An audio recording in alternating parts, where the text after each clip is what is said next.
Yan ito guys, meron tayong bagong recipe. Ito yung mga rekado niya guys. Luluto tayo ng ginatang shrimps with vegetable. Yan, string beans and squash. Yan po yung ating ilalagay sa ginataang shrimp. Yan, meron tayong paminta, may luya, sibuyas, bawang, at ang ating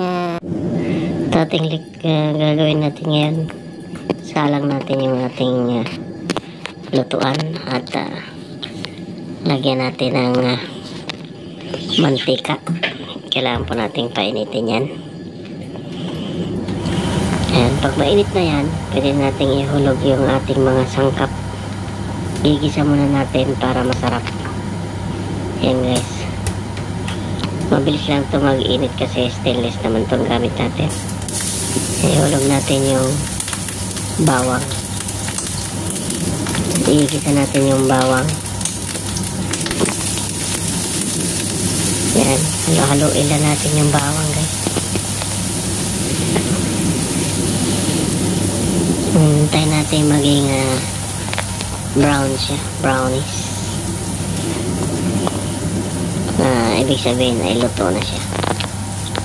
At ihulog natin ang sibuyas. Guys, at haluin lang natin ng konti para hindi siya dumikit. Kasi ano to stainless. Madali siya masunog. Hindi na tulad nung non-sticky pan natin na pwede nating iwanan lang. Yan, ihulog natin yan guys. At halo-haloin natin. Hintayin nating maluto ng konti ang sibuyas at sangkap nating bawang.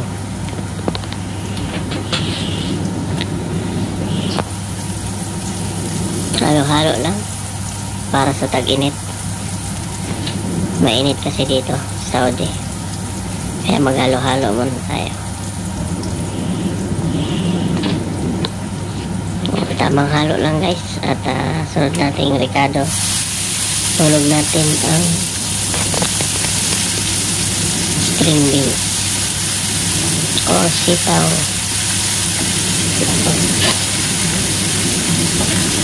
Igigisa natin. Ayan.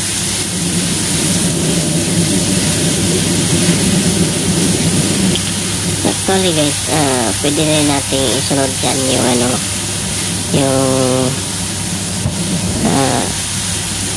ating shrimps. Yung ating shrimps guys, isusunod natin doon. Pwede natin ihuli yan yung ating string beans. Yan, pero pwede rin itong ganito rin guys.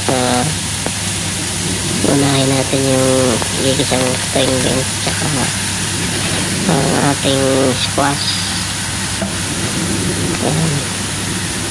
Or kalabasa, no? Ang string beans ay ang sitaw at yung kalabasa natin ay squash.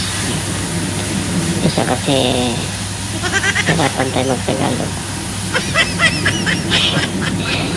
Mga foreigner kasi mahirap yung Tagalog.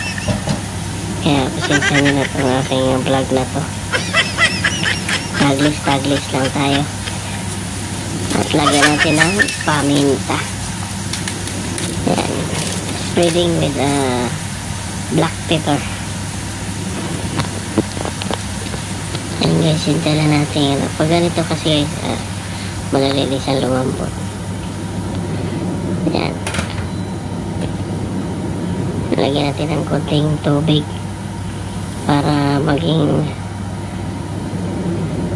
manunuot yung kanyang lasa sa ating gulay.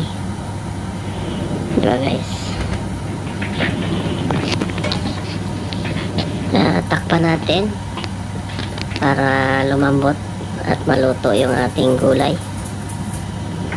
Yan. within a few minutes pwede na natin yung buksan at tingnan natin kung lumambot na yung ating sitaw at kalabasa, kasi meron siyang konting tubig. Kailangan din natin konting tubig guys para hindi siya masunog. At ilagay natin yung gata. Yan, di ba guys? Yung ating liquid na gata, 1 can of I think is 100, I don't know what is how many ml this one, but this one 1 can. Ang ating gata na ready na yon, nakalagay siya sa lata, ready mo na, ready to cook na.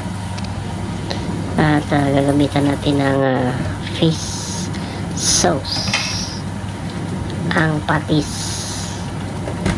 Sa mga hindi nakakalamang fish sauce, yun po ay patis. At saka natin ihulog yung ating shrimps. At tulad ng sinasabi ko doon sa dati guys, pag naggisa tayo ng sibuyas bawang, pwede nating igisa yung shrimp natin para lumasa siya. Pwede rin yung ganito guys. Yan. Ating ginawa ginisa natin yung ating gulay, tapos saka natin hinulog yung ating shrimp. Pagkatapos natin ihulog ang gata, yan. Hintay lang natin yung maluto. Mabilis na yung maluto guys, kasi may sabaw na siya. Kaya mas masarap-sarap yan kapag yung ating kalabasa or squash na malambot-lambot siya ng konti, para magiging malapot yung sabaw niya. Tapos sa sitaw naman guys, kailangan natin ng half cook lang, hindi masyadong lutong-luto.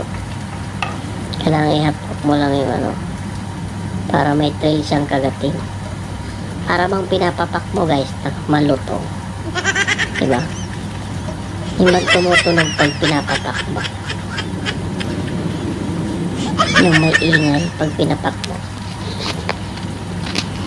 Yan, kailangan lang natin ng tsaka masarap yung guys, hindi masyado siya yung sustansya niya ng gulay, sitaw, hindi siya maluluto agad yung nutrients niya.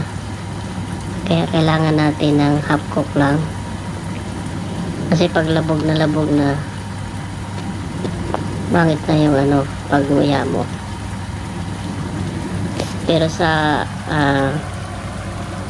squash, pwede natin yung labugin para yung lasa ng squash mag sticky siya. Yan, kasi nagpapasticky ng sabaw. At saka sarap din guys, diba? Try nyo sa bahay nyo guys yung ginatang shrimps na may sitaw at kalabasa, diba? Habang nanonood ako nito guys, diba? Nakakatulo laway, no? Kasi masarap siya. Kailangan malapot ng konti guys. Lulutuin mo yung yung gata.